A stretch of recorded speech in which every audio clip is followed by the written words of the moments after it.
Trump's going to unleash a can of TCB, taking care of business.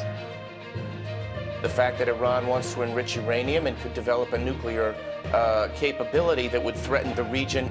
Send in the boys, send in the bombers, send in the U.S. military, and let's take care of business. Trump's going to unleash a can of TCB. President Trump went on to say he'd prefer to make a deal, but if they don't, it will be a very bad day for Iran. We have what I call the countdown. Let's get clear on that. I think Iran is looking at a window of maybe 4 or 5 days, maybe a week, and it could be just lights out for them.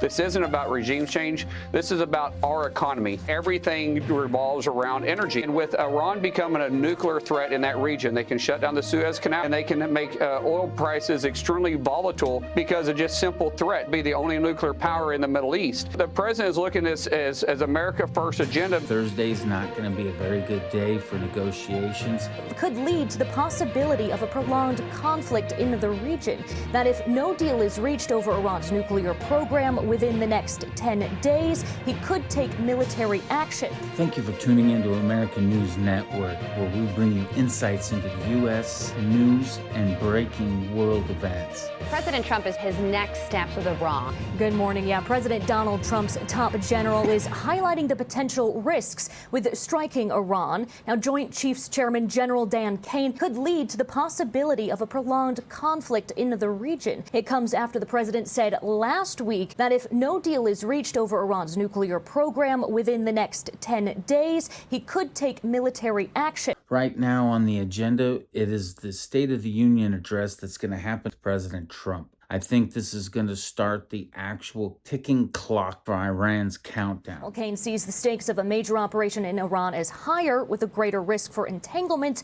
and American casualties. President Trump hit back on Truth Social, writing, "The story does not attribute this vast wealth of knowledge to anyone and is 100% incorrect. General Kane, like all of us, would like not to see war, but if a decision is made on ongoing against Iran at a military level, it is his opinion that it will be something easily won." President Trump went on to say he'd prefer to make a deal, but if they don't, it will be a very bad day for Iran. And the U.S. is increasing its military presence in the Middle East, including the world's largest warship, the USS Gerald R. Ford. Iran has warned it will retaliate if attacked, with U.S. bases in the region seen as potential targets. Trump's not going to tolerate this type of situation anymore, with them delaying, with them imposing these ridiculous restrictions on what we can talk about. Trump's going to go in and let him know who's in charge. Anti-government protests in Tehran picked back up this weekend, and yesterday the first rallies since January's deadly crackdown by authorities that killed thousands. Talks between both sides will continue in Geneva on Thursday. Dan Hoffman. Dan, short of complete capitulation to U.S. demands on their nuclear program, does Iran have any off-ramps to avoid conflict at this point? To find that off-ramp you talked about so that the United States would not launch kinetic strikes. This isn't about regime change. This is about our economy, and everything revolves around energy. And with Iran becoming a nuclear threat in that region, they can shut down the Suez Canal, they can shut down the shipping lanes, and they can make oil prices extremely volatile because they will be the only nuclear power in the Middle East. The president is looking at this as America First agenda because he can't allow that volatility to take place. Dan, do you agree? Do you view an attack on Iran as America First? From my perspective, look, Iran is a threat for those three reasons that I mentioned. The ballistic missiles, the support to proxy terrorists, and most importantly, the fact that Iran wants to enrich uranium and could develop a nuclear capability that would threaten the region and beyond. Imagine if Iran were able to attach a nuclear device to one of those ballistic missiles and threaten the U.S. homeland. That's where I come out on this. Now, we've tried for years to negotiate a deal with Iran. We've pressured Iran. We've got more military assets in the region now than we've had since when we invaded Iraq in 2003. And so the pressure is on, and we need to strike a good deal to protect our national security.